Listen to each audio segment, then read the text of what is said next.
La NASA a pour mission d'explorer l'inconnu.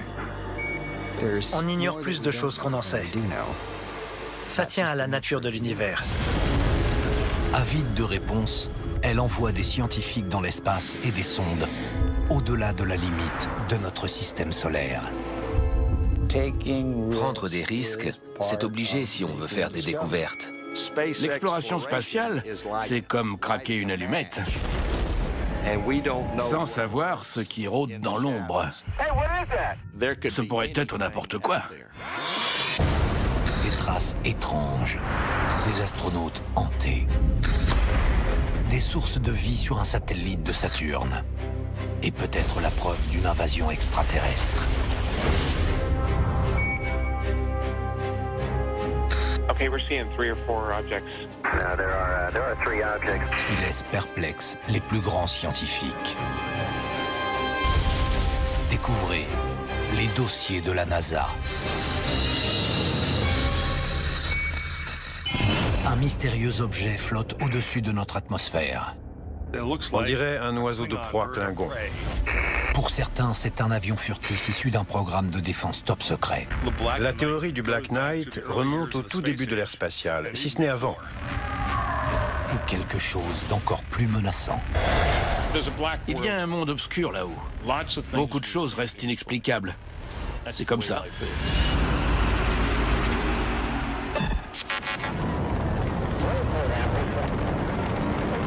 Décembre 1998.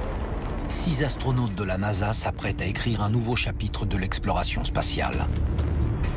Leur mission ? Assembler la Station spatiale internationale, le premier satellite habité en permanence placé en orbite terrestre. Jerry Ross est spécialiste des sorties extravéhiculaires. Quand on pose les fondations d'un projet aussi important que celui de l'ISS, c'est formidable. Et on a envie que ça avance. La mission en est à son 7e jour. Jerry Ross et son collègue Jim Newman sont en train d'équiper la nouvelle station d'une protection thermique. Soudain, un membre d'équipage aperçoit quelque chose. Il a dit « C'est quoi ça ?» J'ai regardé autour de moi pour comprendre de quoi il parlait. L'équipage suit alors le protocole observation d'OVNI de la NASA. Le premier réflexe, c'est de prendre des photos pour avoir une preuve de ce qu'on a vu.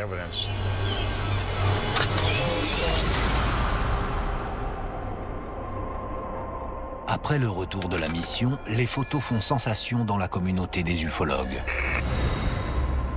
Ils y voient un lien avec un objet mystérieux datant des années 50, le Black Knight, ou Chevalier Noir.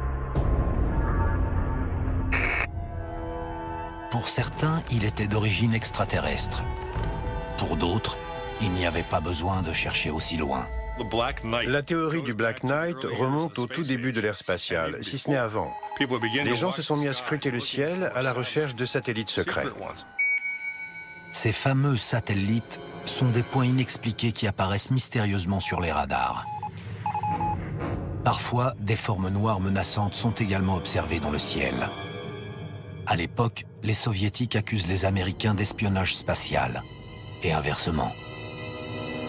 Le Black Knight fait partie de ces phénomènes pour lesquels nous n'avons pas d'explication.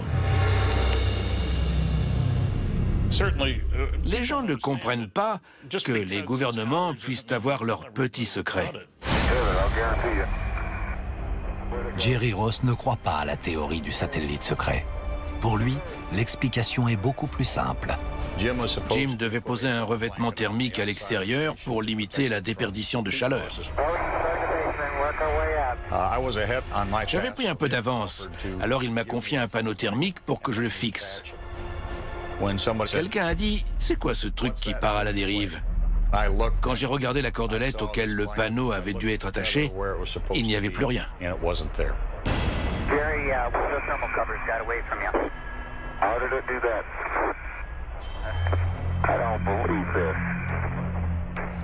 Toute cette histoire repose sur une maladresse. Ils ont perdu un panneau thermique. Ça n'avait rien d'extraterrestre, c'était une erreur. Je me suis senti très mal. Le panneau semble noir car sa surface réfléchissante n'est pas dirigée vers la Terre, mais vers l'obscurité de l'espace. Les autres apparitions du Black Knight ne sont pas tout aussi faciles à expliquer. Dans les années 50, on a signalé d'étranges objets en orbite autour de la Terre. Personne ne savait ce que c'était. Ils ne nous appartenaient pas et ils n'étaient pas soviétiques non plus. Alors c'était quoi? Il est scientifiquement établi que n'importe quel envahisseur de l'espace devrait voyager plusieurs années-lumière pour atteindre notre planète. Mais un engin de la NASA a découvert d'éventuels signes de vie extraterrestre à proximité de notre planète. Quand une sonde détecte une mystérieuse source d'énergie sur une des lunes de Saturne, la quête de vie fait un surprenant bond en avant. Encelade est pour moi l'endroit où on a le plus de chances de trouver la vie. On croyait qu'Encelade était morte. On a été soufflé. Une énigme pareille, ça donne envie de la résoudre. C'est spectaculaire. On n'avait jamais rien vu de tel dans notre système solaire.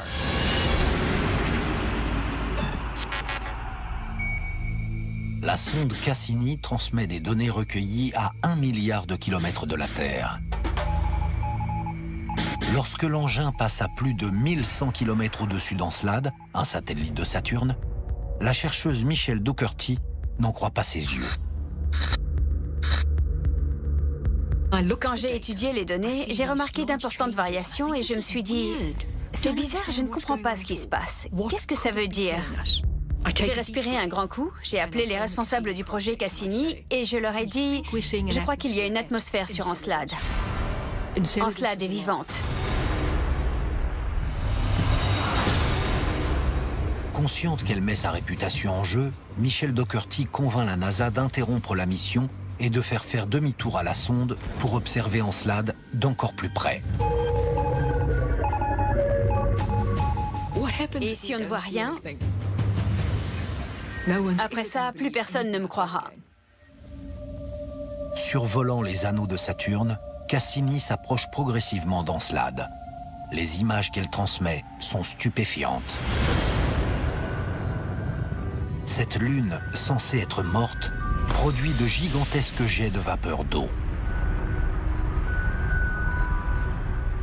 Les jets étaient impressionnants. Ils faisaient la moitié de la taille d'Encelade. On a alors su qu'on avait eu raison d'approcher d'Encelade, car on venait de faire une découverte à laquelle personne ne s'attendait. C'était grisant. La nouvelle est tellement sensationnelle qu'elle fait la une des journaux. Mais les planétologues sont déroutés par ces geysers géants. Cette lune aurait dû être complètement gelée. Et pourtant, des jets d'eau à 0,5 degré, si ce n'est plus, jaillissaient dans l'espace. Quelque chose ou quelqu'un réchauffe une lune qui aurait dû mourir il y a plusieurs millions d'années.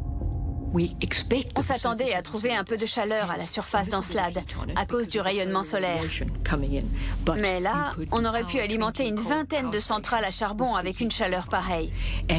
Ça nous a surpris. Qu'est-ce qui alimente Encelade?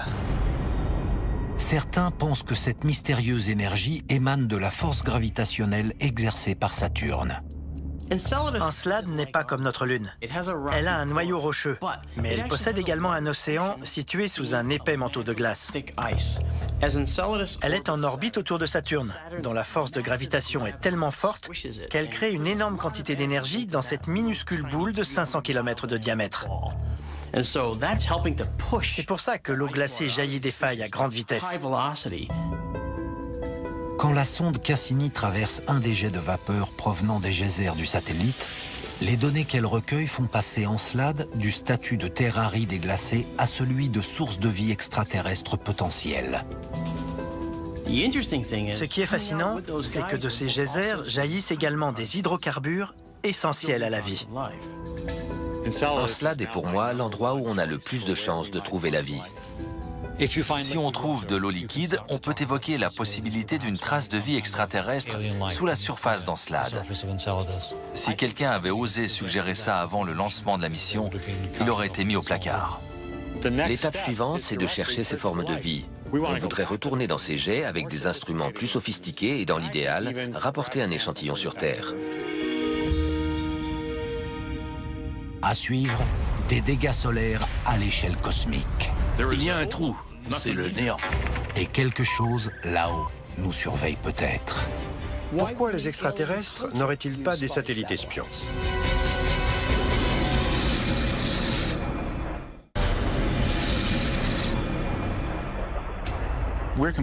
On est complètement à la merci du Soleil. On ne peut pas le contrôler, on le comprend à peine, et toute forme de vie en dépend.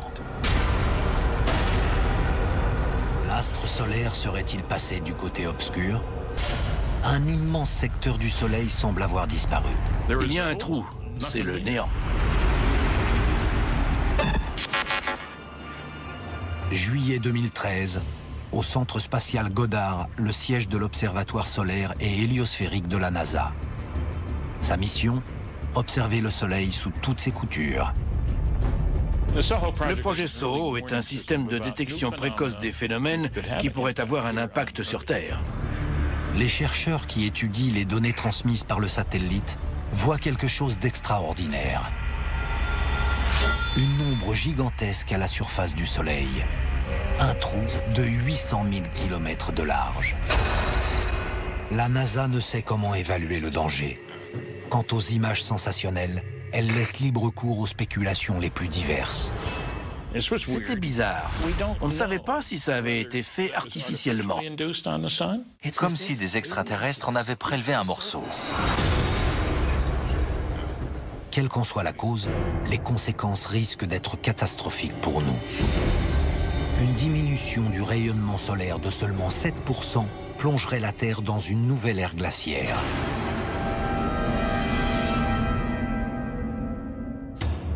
Sur les photos satellites de la NASA, l'étrange ombre noire est facilement reconnaissable. Mais dans le ciel, le soleil estival semble briller aussi fort que d'habitude et le fameux trou est invisible à l'œil nu. En gros, on vit comme si de rien n'était alors qu'on est dans un scénario catastrophe concernant le Soleil.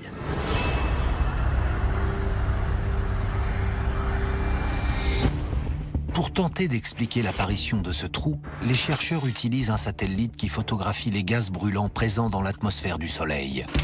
Ces appareils photo high-tech détectent des choses que l'homme ne voit pas. Des choses qui ne sont visibles que sous éclairage ultraviolet. Et soudain, le trou semble bien différent. Ce qui semblait être un trou noir est en fait rempli de gaz beaucoup plus froids que tous ceux qu'on peut voir aux alentours. L'ombre géante est en fait une région plus froide de l'atmosphère du Soleil. Quand on dit froide, tout est relatif. C'est quand même 1 million de degrés. Les chercheurs appellent ces zones plus froides des trous coronaux. Un trou coronal est une zone où le plasma solaire s'échappe dans le milieu interplanétaire. Aux grandes dames des scientifiques, ce trou coronal semble parfaitement positionné pour bombarder la Terre de particules solaires. Ce gigantesque trou coronal rejette des particules chargées dans l'espace. Et si la Terre se trouve sur leur trajectoire, elle essuiera une tempête solaire. Une éruption solaire peut endommager les satellites. Les appareils électroniques ne fonctionneront plus correctement. C'est déjà arrivé par le passé. C'est bien réel, ce n'est pas une crainte imaginaire. Si la Terre était touchée, ce serait très grave. Voyageant à la vitesse de 2 400 000 km/h, ces rayons mortels mettront 58 heures à atteindre la Terre. Le premier signe de leur arrivée sera une aurore boréale spectaculaire, preuve que la magnétosphère de notre planète joue son rôle de bouclier en absorbant l'énergie des particules solaires.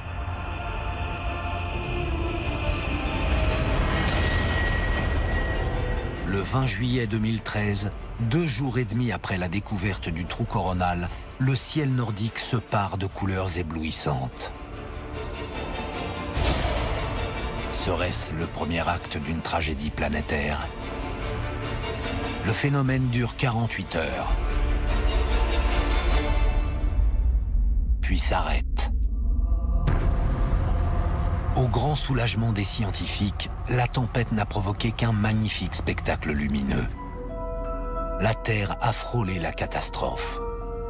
La prochaine fois, nous n'aurons peut-être pas autant de chance.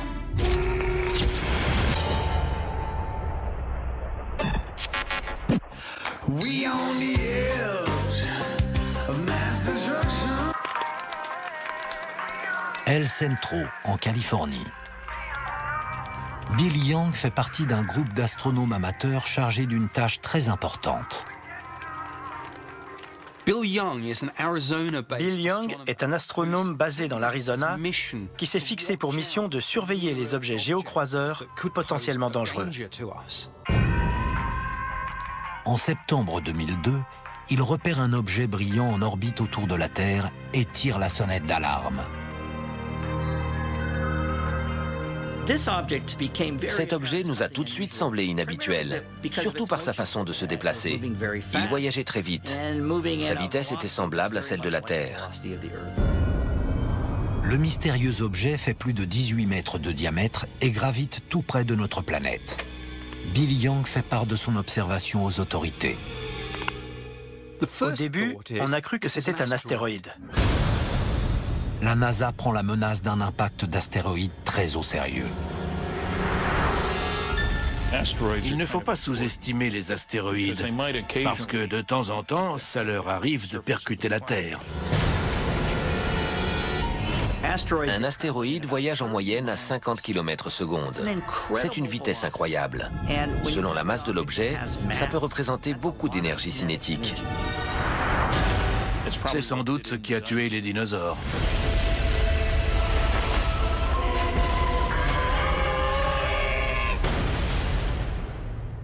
Mais l'astéroïde J002E3 ne se comporte pas du tout comme un astéroïde. En général, les astéroïdes tracent une orbite régulière autour du Soleil dans la ceinture située entre Mars et Jupiter. Ce n'est pas le cas de l'étrange objet. Il tournait autour de la Terre, s'éloignait soudain, tournait plusieurs fois autour du Soleil, puis revenait. Inquiet, le Jet Propulsion Laboratory de la NASA décide de participer à l'enquête. Ces chercheurs dirigent leur télescope infrarouge vers l'objet pour l'observer de plus près. On n'avait jamais rien vu d'aussi bizarre. Quand on a analysé le spectre, c'était de la peinture. L'objet mystère semble être recouvert d'un matériau qui a la même structure chimique que la peinture industrielle. Ce n'était pas un astéroïde naturel. On ne savait pas du tout ce que c'était. De la peinture, ça ne pouvait pas être un astéroïde. Les chercheurs commencent à s'alarmer. Quand on y réfléchit, on utilise bien des satellites espions. Un objet inconnu gravite autour de la Terre. Pourquoi les extraterrestres n'auraient-ils pas des satellites espions? Cette théorie ne convainc pas Jim Oberg. Il demande à ce que l'on poursuive l'enquête sur la soi-disant peinture. Une analyse approfondie des données révèle que toute la surface de cet objet de 18 mètres de diamètre est recouverte de dioxyde de titane, un pigment utilisé pour colorer la peinture en blanc. Or, le blanc est la couleur des engins de la NASA. Mais si c'est une pièce de fusée, elle se trouve à un drôle d'endroit. Comment est-elle arrivée là? La NASA commence à comprendre et fournit une explication logique. En se basant sur l'orbite de l'objet et le fait qu'il était recouvert de peinture, on a pu procéder par élimination.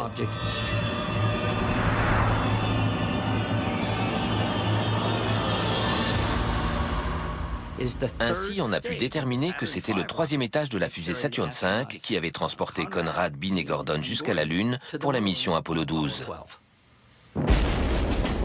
Alan Bean se souvient encore de ce qu'il a éprouvé à bord de Saturn V. Je suis monté dans pas mal de véhicules sur Terre et dans les airs. Et pourtant, je n'ai jamais ressenti autant de vibrations et de secousses qu'à bord du lanceur Saturn V. Une poussée de 3500 tonnes s'exerçait sur l'appareil au décollage. C'était l'un des moteurs les plus puissants jamais construits par l'homme. La NASA conclut que le vieux lanceur largué par l'équipage après avoir rempli son rôle, a réussi à rejoindre l'orbite terrestre.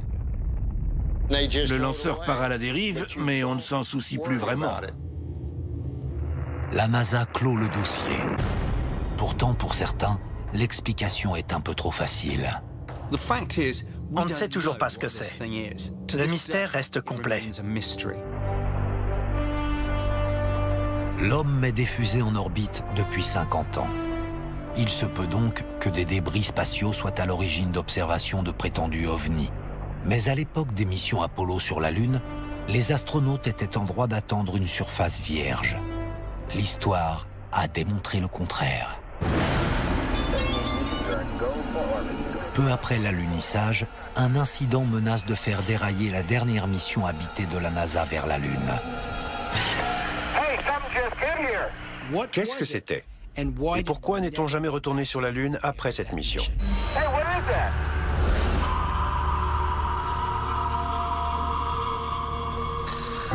We choose to go to the moon in this decade and do the other things, not because they are easy, but because they are hard. Le président Kennedy prononce ce fameux discours en 1962. 10 ans plus tard, les astronautes d'Apollo alunissent pour la 6e fois.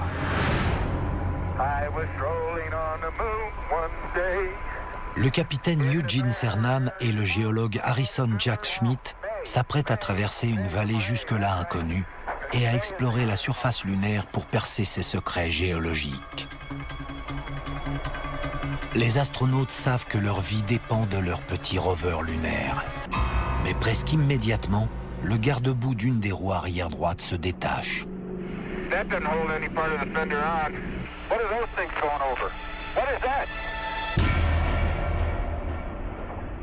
Jack Schmitt se trouvait à côté du rover quand soudain il a vu quelque chose s'envoler.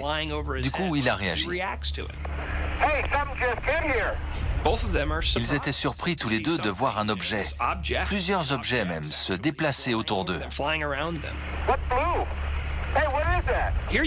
De toute évidence, ils ne s'attendaient pas à ça. Le centre de contrôle constate la panique des astronautes, mais est totalement impuissant. À 390 000 km de là, les deux hommes trouvent une explication au phénomène.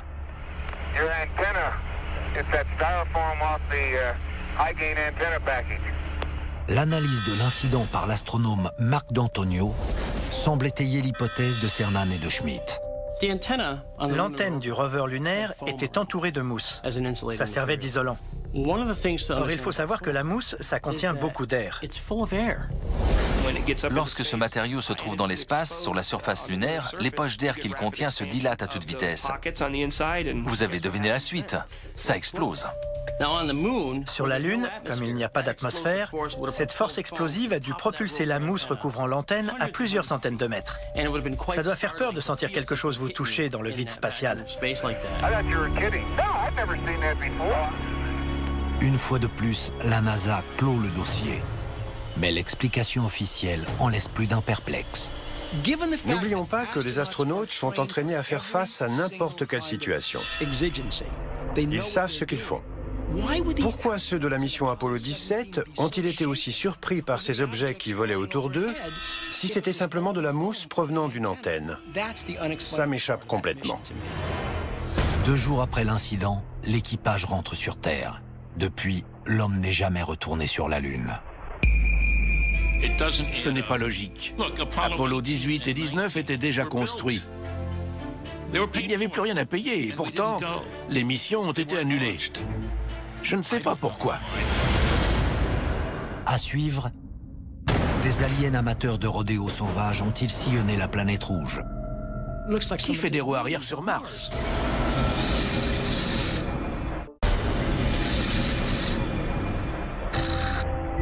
Une sonde inhabitée transmet les toutes premières images de Mars.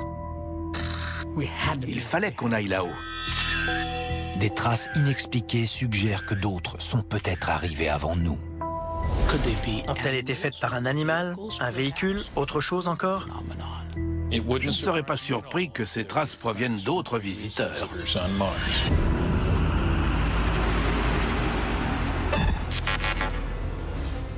Novembre 1971. Après un voyage de 5 mois et demi vers Mars, la sonde Mariner 9 se dirige tout droit vers une tempête. Il n'y avait pas de visibilité, on ne voyait rien. La tempête de poussière dure près de 2 mois. Ensuite, Mariner 9 transmet enfin des images de la surface martienne.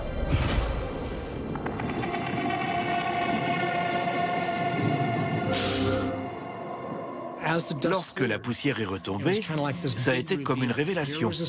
La planète nous est apparue petit à petit avec des caractéristiques qu'on soupçonnait à peine. La sonde prend des photos d'une clarté surprenante. On voit de gigantesques volcans, d'énormes canyons et quelque chose d'inattendu. La plupart des images présentaient des séries de traces noires. Des traces parallèles qui formaient parfois des boucles ou des méandres. On s'est tous demandé ce que c'était. Ces traces sont étranges parce qu'à certains endroits, elles traversent les reliefs. Et elles sont relativement grandes. Ont-elles été faites par un animal, un véhicule? D'où viennent-elles? C'est bizarre, qui fait des roues arrière sur Mars? Viking 1 n'arrivera sur Mars que 5 ans plus tard.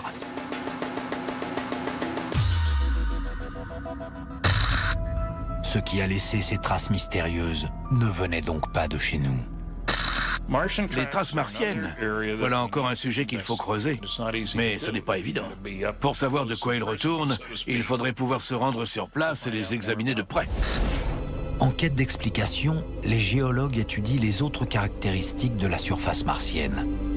Mais ce sont les fameuses traces qui les fascinent le plus. Nous avons trouvé un indice intéressant. Les traces apparaissent et disparaissent d'un seul coup. Certaines surgissent de nulle part, d'autres se terminent en cercle ou en courbe. Les traces qui se terminent en boucle suggèrent une interprétation. Les tourbillons de poussière sont une explication possible. Ces colonnes de poussière se forment lorsque de l'air chaud se déplace vers le haut. Sur Terre, le phénomène est courant dans le désert. La sonde orbitale photographie les zones où les traces sont présentes à la recherche de phénomènes similaires sur la surface martienne. Les images qu'elle transmet provoquent une onde de choc dans la communauté scientifique. Des tourbillons de poussière géants. Ils peuvent monter jusqu'à 5 km d'altitude. Ils sont énormes. Certains sont plus hauts que l'Everest. Ils sont très instables et se déplacent constamment. Les robots d'exploration de Mars ont même filmé ces fameux tourbillons. Au fil des images, on voit les colonnes se déplacer devant l'écran. Pour l'instant, les chercheurs reconnaissent que l'explication des tourbillons de poussière reste une simple théorie. Nous avons de solides hypothèses, des théories sur l'origine de ces traces. Mais tout ça vient de nos connaissances sur la Terre, il n'y a aucune certitude. L'exploration ne fait que commencer, mais elle reste entourée de mystères.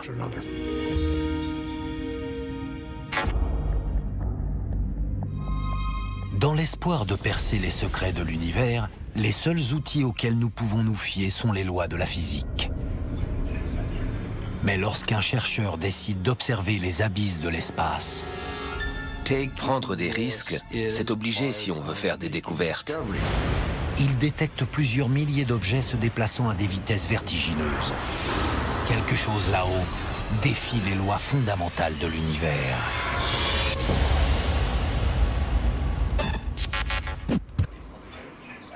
Décembre 1995. Bob Williams oriente Hubble, le télescope le plus cher du monde, vers un coin de ciel complètement vide, par simple curiosité. Il n'y avait pas d'étoiles brillantes, pas de radiosource connue, pas de source de rayons X. Je voulais simplement étudier une partie du ciel dont on ne savait absolument rien. Les premières images sont tout à fait ordinaires. Elles montrent des galaxies. Mais lorsqu'on les a toutes additionnées, on a vu qu'il y en avait 2500. Et la plupart étaient presque invisibles.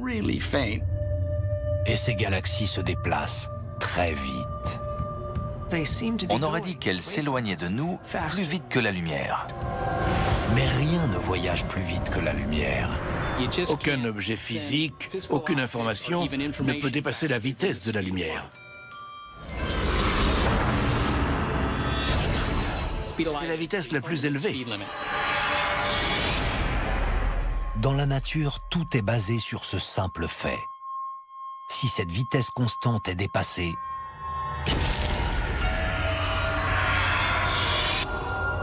alors les lois de la physique ne s'appliquent plus. D'une manière ou d'une autre, quelque chose enfreint donc l'une des lois les plus fondamentales de l'univers. Il faut accepter la possibilité que certaines choses nous échappent dans les lois de la physique. Einstein avait-il raison ou avait-il fait quelques erreurs? Peut-on contourner Einstein en déformant l'espace? Et si ce que Bob Williams a vu n'était pas des galaxies? S'il s'agissait d'objets voyageant à toute vitesse dans l'espace interstellaire? Un vaisseau qui serait équipé d'un moteur à distorsion pourrait traverser le cosmos en quelques heures plutôt qu'en quelques milliards d'années. L'espace rétrécirait devant le vaisseau spatial et se dilaterait derrière. Ce serait comme si le vaisseau surfait sur une vague jusqu'à sa destination plus vite que la lumière. La trace d'un tel moteur à distorsion ressemblerait beaucoup à la lumière émise par une galaxie paraissant se déplacer à une vitesse supérieure à celle de la vitesse de la lumière. Mais l'homme est encore loin de maîtriser ce genre de technologie.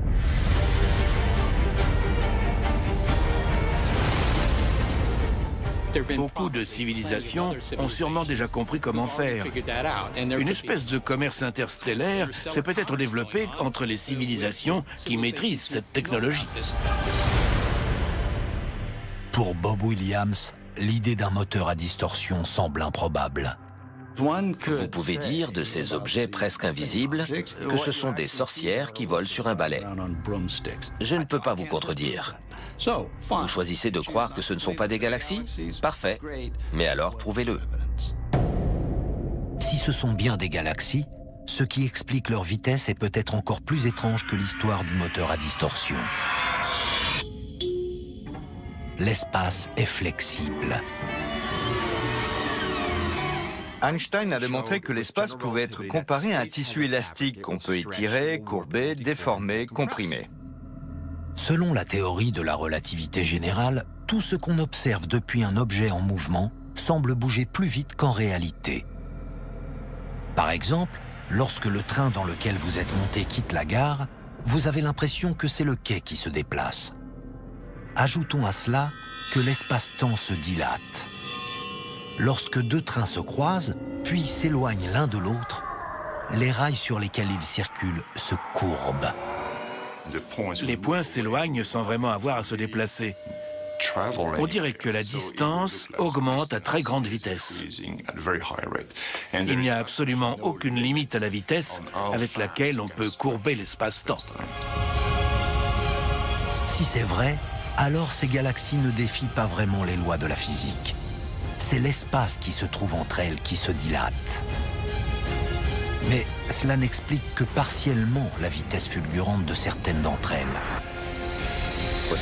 On étudie constamment des choses qui ne riment à rien, qui n'obéissent à aucune règle. C'est comme ça qu'on élabore de nouvelles théories.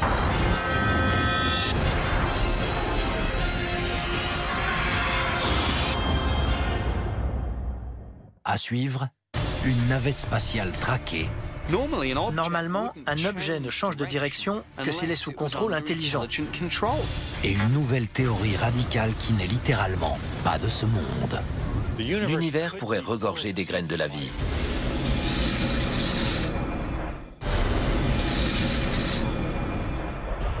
En orbite terrestre, les caméras de la navette spatiale Discovery filment quelque chose d'inhabituel.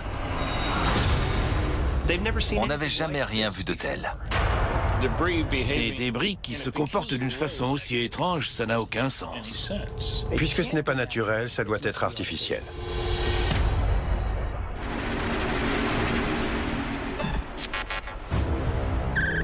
2 ans et demi après la destruction de la navette Columbia lors de sa rentrée dans l'atmosphère, la NASA envoie Discovery en orbite. Nom de la mission, STS-114. La navette doit s'amarrer à la Station spatiale internationale pour réapprovisionner les 2 astronautes à bord. Mais la priorité de cette mission, c'est la sécurité. L'une des choses qu'on surveillait en priorité, c'était les images des caméras. Au bout de quelques minutes, la NASA découvre que le bouclier thermique de la navette est endommagé. Pour les 7 membres d'équipage de Discovery, c'est un scénario catastrophe. Les experts s'aperçoivent qu'une petite partie du bouclier s'est déformée au lancement. Si rien n'est fait, cela risque de compromettre la rentrée dans l'atmosphère. Go for the depressurization of the airlock. Pour la toute première fois, les astronautes tentent de réparer la face ventrale de la navette. Les pieds solidement fixés au bras robotique de l'ISS, le spécialiste de mission Steve Robinson risque sa vie pour que tout l'équipage rentre sur Terre sain et sauf.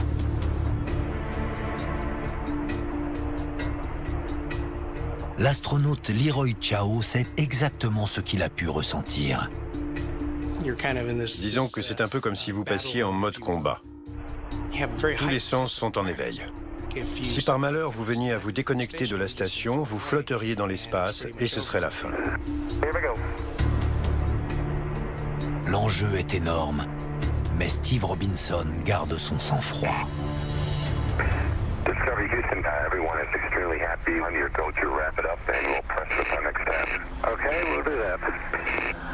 La réparation effectuée par l'astronaute semble être une réussite.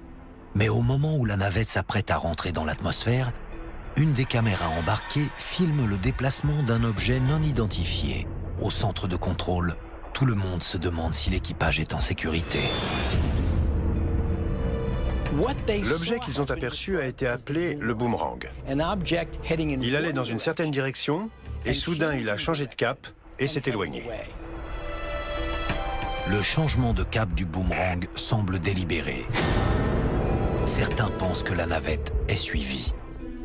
Qu'est-ce qui se passe? Normalement, un objet ne change de direction que s'il est sous contrôle intelligent.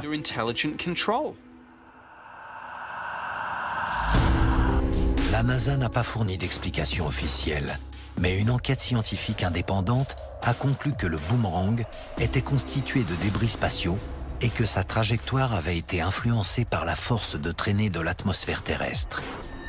Mais cette théorie divise. Des débris qui se comportent d'une façon aussi étrange, ça n'a aucun sens. Mais quand on y réfléchit bien, si c'est un véhicule sous contrôle intelligent, alors c'est une sacrée découverte. La vidéo du boomerang fait le tour des réseaux sociaux. Plus de 100 000 personnes regardent sa mystérieuse trajectoire dans l'espace. Si le boomerang revient un jour, il sera très attendu.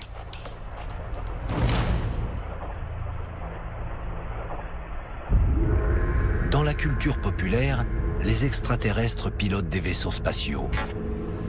Mais certains chercheurs pensent que la vie extraterrestre pourrait se trouver plus près qu'on ne le croit. Peut-être ne sommes-nous pas des formes de vie terrestre.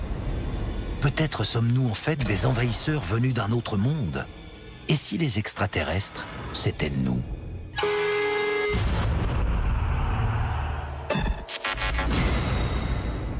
Voici la Terre, il y a 3,8 milliards d'années. Un gigantesque brasier couvert de lave en fusion, constamment bombardé de météorites. Une planète inhospitalière. Mais se pourrait-il que cette pluie de roches et de feu ait fait apparaître la vie sur Terre? Se pourrait-il qu'un corps rocheux venu d'ailleurs ait apporté des organismes extraterrestres, à savoir la race humaine? C'est la théorie dite de la panspermie. La panspermie postule que la vie terrestre s'est développée ailleurs. Une planète dotée d'un écosystème actif aurait subi un choc. Et ce choc aurait propulsé dans l'espace des corps rocheux renfermant des organismes vivants. Certaines formes de vie sont suffisamment robustes pour survivre à l'impact et s'implanter sur une autre planète.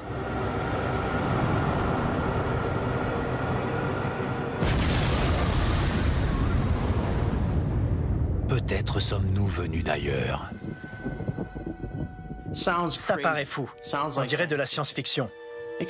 Pourtant, certaines météorites qui se sont écrasées sur Terre contenaient des acides aminés indispensables à la vie.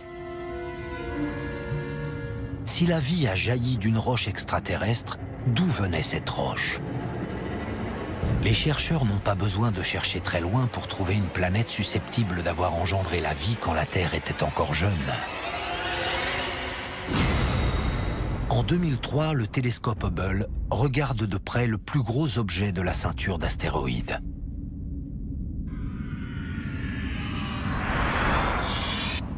Cérès, une planète naine parmi les corps rocheux et les débris. Cérès est le plus gros de tous les astéroïdes.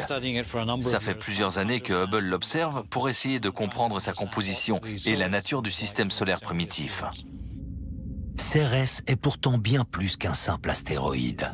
Ce qui est intéressant, c'est que Cérès est de forme sphérique et qu'elle semble couverte de glace.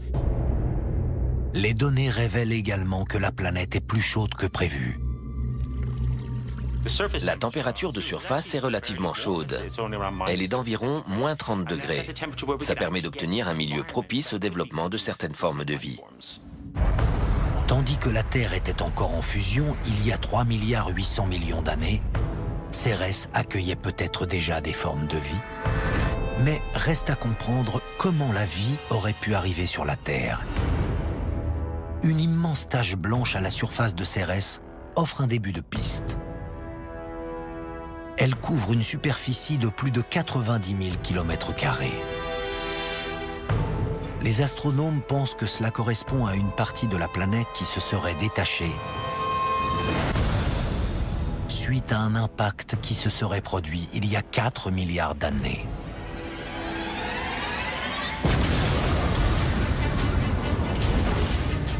Il se pourrait alors qu'un fragment de l'astéroïde ait été arraché et projeté sur la Terre en y apportant des formes de vie extraterrestres. Et il se pourrait qu'il se soit profondément enfoncé dans la roche-mère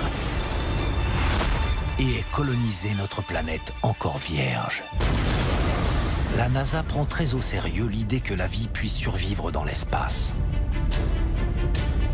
En 1984, elle a lancé 12 500 000 graines en orbite. Ces graines ont passé 6 ans dans l'espace à bord du satellite LDEF avant d'être rapportées sur Terre. Ils les ont récupérées, puis les ont distribuées un peu partout aux États-Unis pour les planter et voir si elles pouvaient germer. Et ça a marché. Si une graine terrestre peut survivre à un voyage dans l'espace, il en a peut-être été de même pour les graines de la vie il y a plusieurs milliards d'années. On ne sait pas vraiment où ni comment la vie est apparue. L'univers pourrait regorger des graines de la vie. La Terre a peut-être été fécondée de l'extérieur.